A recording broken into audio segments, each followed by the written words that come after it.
BRS party చేసిన అప్పుల వల్ల తెలంగాణలో సంక్షేమ పథకాలు అమలు చేయలేకపోతున్నామని మంత్రి సీతక్క అన్నారు.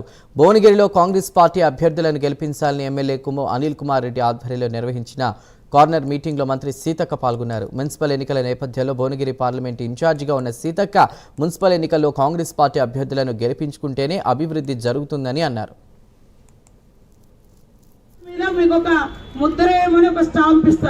ఆ స్టాంపు తోటి చేయి గుర్తు ఎక్కడుంటే అక్కడ కరెక్ట్ గా దాని మీద ఇట్లా ముద్ర వేయాలి. వేసి ఆ పేపర్ ఇట్లా మలవాలి, పొడుగ్గా అడ్డం మలవద్దు, పొడుగ్గా మలిసి మళ్ళా ఇట్లా మలిసి అందులో వేయాల. దయచేసి మా నాయకులు మున్సిపాలిటీలలో నిలబడ్డటువంటి కౌన్సిలర్స్ ఇది ఇల్లు చెప్పండి.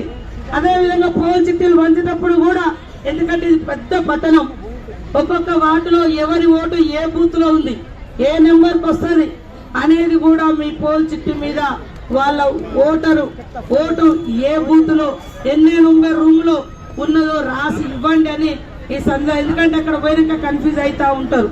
అది కూడా జరగకుండా చూసుకోవాలి అందరు. దయచేసి నేను కూడా ఈ నియోజకవర్గ అభివృద్ధి కోసం ఇలాంటి పేపర్ మీద మీకు ఒక ముద్ర ఏమని ఒక స్టాంప్ ఇస్తారు.